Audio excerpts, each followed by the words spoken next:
Hi everyone, today I want to review Alpha, directed by Julia Ducournau. Ducournau. Ducournau. Julia Ducournau. Julia Ducournau, which I'm just a huge fan of her previous horror films, Raw and Titan. The French is going to get me this time for this review. Also a big fan of her breakthrough coming-of-age short film, Junior, which I believe is on YouTube. You should check it out. Alpha is unfortunately the first big disappointment of the year for me. Alpha is not a horror film, which, by itself doesn't have to be a disappointment. It is an allegorical weepy, and the allegory is always in the way of the melodrama. The plot in one sentence is as follows. A 13-year-old girl named Alpha gets a tattoo from a dirty needle and suffers terror and ostracism over the possibility that she might now have AIDS, which in this world is just called the virus, and also slowly turns you into stone. Now, at first, this detail seems like a classic touch from contemporary horror's reigning body horror fantasist.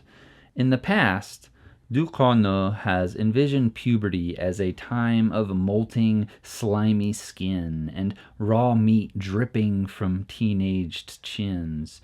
Her previous film detailed the body-destroying consequences of being impregnated by a Cadillac. Her movies are about the violence that both her protagonists and their loved ones have to ignore or accept in order to adjust to the demands of these bodies. But in Alpha, Ducournau replaces the lesions and purple bumps of AIDS with smooth, gleaming marble. And all this choice does is really make me wonder, why would you make a film about the pain of being ostracized for sickness and then make the sick people look supernaturally appealing to the touch?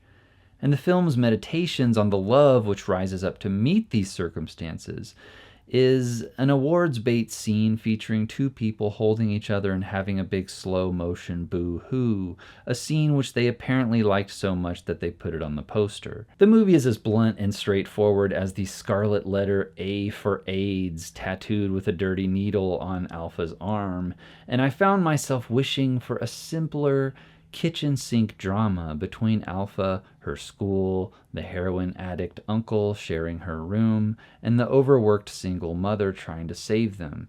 The more ambitious creative choices like the chrome-domed virus, the CGI red dust storm, tangled flashback chronology, and the phantom twist all land with a clunk. But things do sing when people are doing simple people stuff. The uncle playfully and gently pulling a knife out of Alpha's grasp, Alpha licking the face of a germophobic bully, and pretty much everything Golshifte and pretty much everything Golshifte Farahani is doing as Alpha's mother, whose love and support seems to just drain out of her with haunted endlessness. Her inability to save everyone, despite her dogged determination to do, quote, everything right for her family and the AIDS patients for whom she works as a doctor at the hospital, is the closest that Alpha ever comes to channeling the dark complexities of Ducournau's canon. But even here, things come to a climax with a cuddle and a cry. Tahar Rahim as the junkie uncle is the real scene stealer here, and maybe that's just because he's the only one in the movie who's allowed to take a break from the suffering every once in a while to indulge in a cynical chuckle or two. Besides him, the only fun to be had here is a few little gross-out close-ups of an open mouth and a tattoo needle punching ink into skin. The stronger, more naturalistic scenes often have to break up their own pacing and clarity in order to make some big, capital I image reveal itself with a more surprising force. The movie wants to dramatically reveal Alpha's tattoo through the eyes of a gasping friend so that we might gasp. But This keeps the movie from dramatizing what made her decide to get this tattoo to begin with or why she got so drunk. She's not particularly rebellious any other time, and nobody really asks about it later, which is more or less how every scene is cobbled together here. It dangles an intriguing hook or conflict and then yanks you along to something else before any one idea can linger long enough to grow heavy. One scene will gesture towards generational trauma, the next might be about addiction and then homophobia. The first half of the story is anchored to Alpha's struggles with her peers, and then she steadily gets demoted to being a side character whose main function is to watch her mother and uncle's problems from afar. This movie is in such a hurry to be swept away into feeling everything about everything that it doesn't take care to make sure the audience is keeping up. Which leaves me with a weepy for whom my only empathic response is to offer a Kleenex and carry on with my day, unmoved.